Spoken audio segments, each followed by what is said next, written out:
नमस्कार दोस्तों। तो जैसा हमारा एक ट्रीटमेंट की जो हम बाद में हमने जो अपना विषय लिया था दिनचर्या यानी कि डेली रूटीन के बारे में, तो उसमें हमने जो लास्ट जो वीडियो है उसमें बताया था कि अगर हम 7 बजे के अराउंड अपना खाना लेते हैं 7 बजे, उसके बाद बताया था कि आप 8 बजे जो है 1 ग्लास वाटर पी सकते हैं। ठीक है।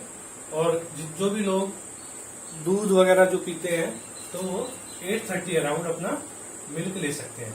ठीक है, दूध पी सकते हैं। ठीक है।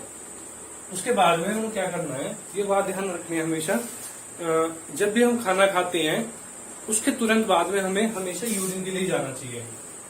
ठीक है ना। आफ्टर कंप्लीट फूड यूरिन, ठीक है ना, हमेशा यूरिन करने जाना चाहिए। उससे क्या होगा कि हमारा डाइजेशन जो अच्छे से हुआ है, खाना जो हमने खाया उसके बाद जो टॉक्सिन हमारे बैठने में या वाटर में मतलब जो हमारे किडनी में इकट्ठे हो जाते हैं, तो यूरिन के लिए जैसे हम जाते हैं ना तो सारे जो टॉक्सिन है वो पास आउट हो देते हैं। कभी भी आपको स्टोन नहीं होगा बॉडी में और मतलब किडनी में, तो आपको कभी प्रॉब्लम नहीं आएगी ऐसी कोई भी। ये ध्यान रखना है हमेशा। तो खाना खाने के बाद में हमेशा आपको यूरिन के लिए जाना है। ठीक है। दूसरा कि आपको वज्रासन में बैठ जाना है। वज्रासन, ठीक है। जब भी आप खाना खाओ, अगर 5 मिनट का टाइम आप वज्रासन के लिए निकाल लोगे तो उससे क्या होगा कि आपका डाइजेशन स्ट्रांग होगा। अगर किसी का डाइजेशन थोड़ा बहुत वीक है तो उससे वो अच्छा हो जाएगा, उसका खाना अच्छे से बचेगा। प्लस आपकी जो मतलब पैर है, डाइजेशन है, वो आपके बहुत ज्यादा मजबूत हो जाएंगे, वज्र की तरह हो जाएगा। वज्रासन इसीलिए बोलते हैं। आपका डाइजेशन वज्र की तरह मजबूत हो जाएगा, पाचन बहुत अच्छा हो जाएगा।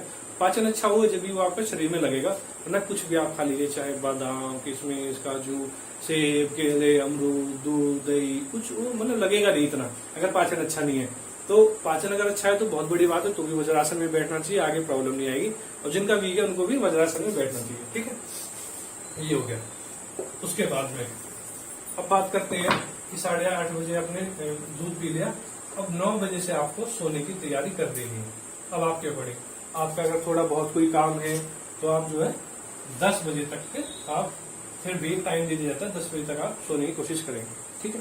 अब जो लोग इस 10 बजे के टाइम को ओवर कर देते हैं, जो लोग 11 बजे के बाद सोते हैं, तो 11 से और 3 के बीच का टाइम मैं बताता हूँ आप लोगों को। 11 से 3 के बीच का टाइम क्या होता है।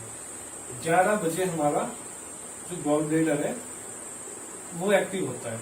गॉल ब्लैडर इसकी विंड एनर्जी है। ठीक है, वायु। ठीक है, 11 से और 1 के बीच में। ठीक है। उसके बाद में 1 से और 3 बजे तक लीवर एक्टिव होता है। लीवर की एनर्जी एक्सिस होती है उस टाइम में, विंड। ठीक है। अब जैसे कई लोग कहते हैं कि हमें तो रात को नींद ही नहीं आती, तो भाई साहब जब आप 11 बजे सोना शुरू करेंगे, 11 से बाद सोना शुरू करेंगे, तो जैसे हमारी बॉडी में विंड है 11 से 1 और 1 से 3 बॉडी में विंड है, एनवायरमेंट में विंड होती है, तो आपका दिमाग चलता रहेगा, आपको नींद नहीं आएगी। ये मतलब गारंटेड है, 100% है। और उन्हीं लोगों को फ्यूचर में ज्यादा प्रॉब्लम आती है। जब आप गॉल ब्लैडर और लीवर के टाइम पे सोने की शुरुआत करेंगे तो विंड की वजह से सो नहीं पाएंगे, और सो नहीं पाएंगे तो क्या होगा, आपके गॉल ब्लैडर और लीवर वीक होता चला जाएगा, क्योंकि रात में अपना मेंटेनेंस वर्क करते हैं। जितनी बॉडी में हमारे दिन में टूट फूट होती है, शरीर में सेल्स वगैरह डेड होते हैं, बहुत सारा ऐसा काम है टूट फूट का, मेंटेनेंस का, वो रात को करते हैं। ठीक है। तो जो रात को इस टाइम सोने की कोशिश करेंगे तो सो नहीं पाएंगे, और जो ये रहेंगे तो उनको प्रॉब्लम आएगी। ठीक है। और जब 3 से 5 का जब टाइम आएगा, 3 से 5 का जब लंच का टाइम आएगा, तब ही उन्हें शायद नींद लगेगी। वरना अगर कोई लोग दवाइयां वगैरह लेते हैं तो उनको नींद आती है, वरना नहीं आती है। तो एक बहुत जो है सही समय ये सोने का आपका नहीं है। तो आप कोशिश करें 9 बजे फ्री हो जाए तो 9, 10 बजे तो 10 तो लास्ट है। कई लोग कहेंगे जी हमारा तो लोग लेट आते हैं घर में, रूटीन ऐसा ही है, तो मैं वो मान सकता हूँ 100% है। अभी आपके ऊपर डिपेंड है कि आप इसमें कितना सुधार कर सकते हैं। 9 नहीं सो सकते तो आप 9:30, 9:30 नहीं तो 10, 10 नहीं तो 10:30। अब कोई ज्यादा ही लेट आ रहा है तो फिर आप लोग अपनी सभी लोगों को डिस्टर्ब ना करें, साथ में बैठ के खाना खाना है, बाकी लोग अपना खाना खा ले, फिर थोड़ी देर के लिए बैठ जाएं, फिर वो भी जल्दी लेट जाएंगे। वरना क्या होगा, आप लोग उनका इंतजार करोगे तो आप तो बीमार हो गए होंगे, वो भी बीमार होंगे, और आपकी वजह से वो भी बैठे रहते होंगे मजबूरी में, चलो ये साथ मेरे बैठे तो मैं भी लेट सोता हूँ। तो आप अपनी हेल्थ को खराब ना करें, इन चीजों पे आप लोग ध्यान दें। तो ये नॉर्मल मैंने आप लोगों को एक रूटीन बताया है, इसको आप ध्यान देंगे। ये बहुत अच्छा मैंने आप लोगों को बताया हेल्दी रहने के लिए। और बाद में फ्यूचर में हम इस पे जो है काफी डीप में डिस्कशन करेंगे, डीप में स्टडी करेंगे कि शहर में रहने वाले लोगों का और जो गांव में नेचुरल प्योर एनवायरनमेंट में रहने के लोगों का उनका रूटीन क्या है और उनकी रूटीन के हिसाब से क्या उनको प्रॉब्लम्स आती है और गांव वाले लोगों को क्या प्रॉब्लम नहीं आएंगी। इन पे बहुत ज्यादा डीप स्टडी हम करेंगे, हर एक टॉपिक पे बहुत मतलब मेन चीज पे कि रोगों की शुरुआत कैसे होती है, रोगों का मतलब मेन कारण क्या है हर रोग का, और किस रूटीन की वजह से हम उसे रोक सकते हैं, उन सब पे वर्क करेंगे। अब मैं आपको अपने रूटीन में यहाँ पे बता देता हूँ कि आपको क्या क्या अपनी रूटीन में चीजें नहीं लेनी है। एक तो आपको जो है टी चाय अपनी बिल्कुल इंक्लूड नहीं करनी है। ये मैं हेल्दी, जो लोग हेल्दी रहना चाहते हैं या जिन लोगों को प्रॉब्लम, उनकी बात कर रहा हूँ। जो लोग कहते हैं जी मैं ये नहीं कर सकता, तो उनके लिए है ही नहीं। जो करना चाहते हैं, स्वस्थ रहना चाहते हैं, उन्हीं के लिए जितनी चीजें मैंने बताई है उन लोगों के लिए बताइए जो स्वस्थ रहना चाहते हैं। आलसी लोगों के लिए, ये शौकिया लोगों के लिए, मुझे ये खाना ही खाना है, उन लोगों के लिए चीज बिल्कुल भी नहीं है। तो वो चीज अगर ना देखे तो बढ़िया है। जो सुधरना चाहते हो, अपने जीवन में ठीक रखना चाहते हो, इन्हीं लोगों के लिए चीज बता रहा हूँ, क्योंकि ये चीज हम खुद फॉलो करते हैं। मुझे आप 15 साल से ज्यादा हो गए, मैं चाय नहीं पीता बिल्कुल भी, कॉफी वगैरह नहीं पीता, बिस्किट, नमकीन, फैन, रस, ब्रेड, ये चीजें हमारे घर में बिल्कुल अलाउ नहीं है। चिप्स वगैरह ये सारी चीजें बिल्कुल अलाउ नहीं है। चाय, कॉफी, ब्रेड, ठीक है, रस, बिस्किट, नमकीन, इनमें बहुत गंदी क्वालिटी की घी, रिफाइंड यूज किए जाते हैं इनको बनाने में, और मैदा यूज किया जाता है इन चीजों को बनाने में। ये चीज अगर ना लें तो बढ़िया है। दूसरा, पैकेजिंग की जितनी प्रॉब्लम है, सॉरी, पैकिंग की जितनी चीज आपके घर में आती है, जैसे पैकिंग वाला जूस आता है आपके यहाँ, ठीक है, पैकिंग का जूस है, पैकिंग का दूध, मिल्क, ठीक है। अब इसी पे थोड़ी सी बात कर लेते हैं। पैकिंग का जूस है, सपोज करो पाइनएप्पल का जूस है, ठीक है, ये पाइनएप्पल का जूस है। तो पाइनएप्पल का जूस, आप पाइनएप्पल का जूस निकालिए घर में नेचुरल, आप देखिए वो कितने टाइम तक आपका सेफ रह सकता है, ठीक है। 2 घंटे, 4 घंटे, 6 घंटे, 10 घंटे, मैक्सिमम वो 12 घंटे में जो है आपका एक्सपायर हो जाएगा, खराब हो जाएगा, ठीक है। तो इसमें पैकिंग जूस में ऐसा क्या है, पैकिंग जूस में ऐसा क्या है जो ये 2-2, 3-3 महीने या 6 महीने तक भी चलते हैं, ठीक है। इसी पे बात करते हैं। तो इनमें प्रिजर्वेटिव केमिकल डाले जाते हैं,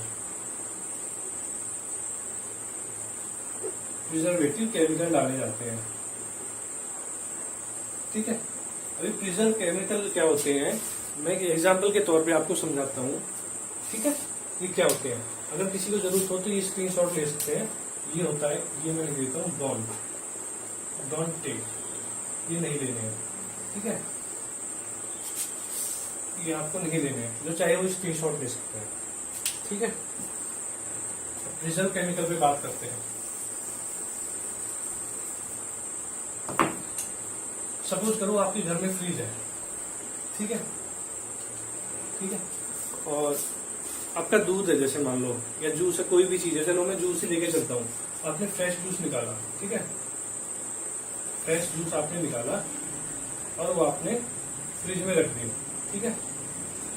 तो चाहे उसे 1 साल आप रख लीजिए, 1 साल रख लीजिए, लेकिन उस जूस में से जो आपको न्यूट्रिशन मिलने वाले थे,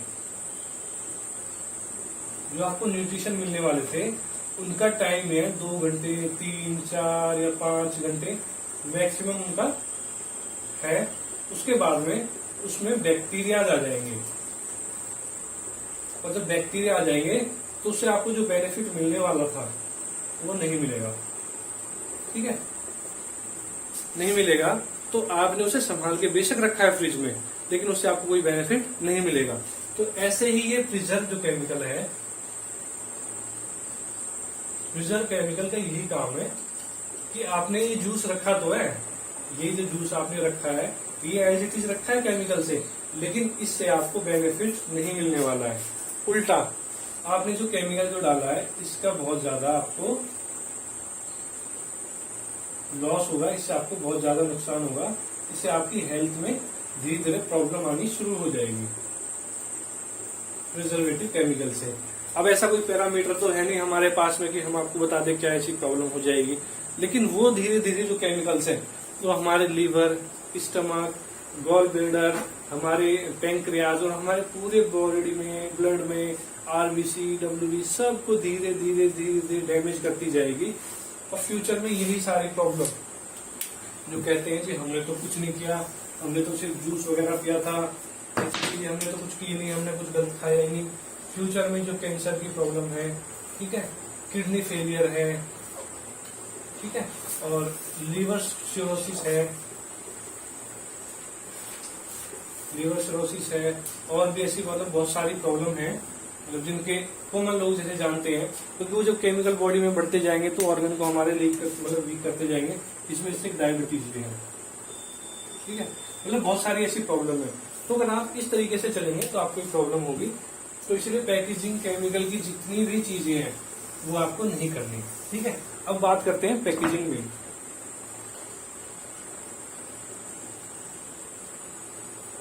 पैकेजिंग मिल्क क्या है? मान लेते हैं वो बिल्कुल भैंस का, गाय का दूध है, फ्रेश है, कोई दिक्कत नहीं है, ठीक है, ठीक है, फ्रेश है वो, ठीक है, फ्रेश मिल्क है। अब दूसरा हम लेते हैं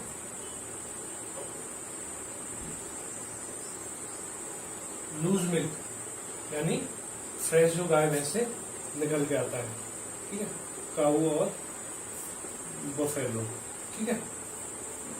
अब बात करते हैं इस दूध को आप 1 से 2-3 दिन तक आप चला सकते हैं, ठीक है जी। ये दूध आपका ये लगा लो करीब 4 से और मुश्किल से 10 घंटे या 12 घंटे लगा लो, 12 घंटे, ठीक है, चल पाता है। अब इस पैकेजिंग का जो मिल्क है आपका, इसको आप 2-3 दिन तक चला सकते हैं। और ये जो फ्रेश है बिल्कुल, जो भैंस के नीचे के नेचुरल निकल के आया है, वो अगर 4 से 12 घंटा चल रहा है तो इसके पीछे का रीजन क्या है? इसका रीजन मैं बताता हूँ आपको। नेचर ने एवरीथिंग, प्रकृति ने हर वस्तु को उसकी अपनी गुण दिए हैं कि उस गुण का कितने टाइम क्या यूज होगा, क्या उससे आपको बेनिफिट मिलेगा, उसके बाद वो चेंज हो जाएगी उसकी एनर्जी। तो अगर दूध की हम बात की जाए, जो फ्रेश है वो 4 से 12 घंटे ठीक रहता है, उसके बाद वो खट्टा होने लगता है, उसपे बैक्टीरियाज अटैक करने लगते हैं, वो नेचुरली दूध खराब होने लगता है, तो फिर हमारे यूज का वो नहीं रहता है, ठीक है। अब पैकेजिंग में क्या है ऐसा? प्रिजर्वेटिव।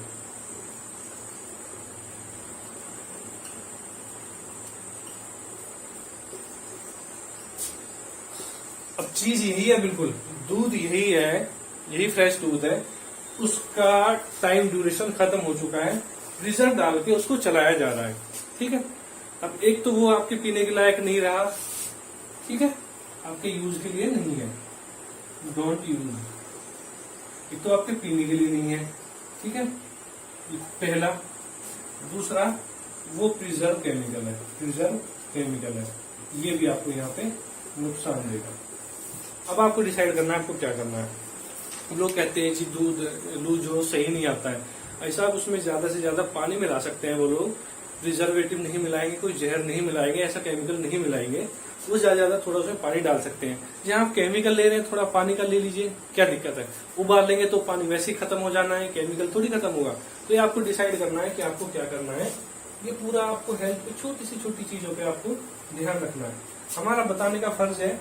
अब ये उन्हीं लोगों के लिए जो स्वस्थ रहना चाहते हो, हेल्दी रहना चाहते हो, जो चाहते हो कि हम इन चीजों को नहीं छोड़ सकते, वो बेशक ना छोड़े, हमें जरूरत भी नहीं है उनको छुड़वाने की, उनकी हमें जरूरत नहीं है। अगर जिसको जरूरत है वो इन चीजों को फॉलो करेगा तो ठीक रहेगा। तो ठीक है दोस्तों, इसी तरह की और भी जानकारियां हम देते रहेंगे, आपको समझाते रहेंगे बार बार।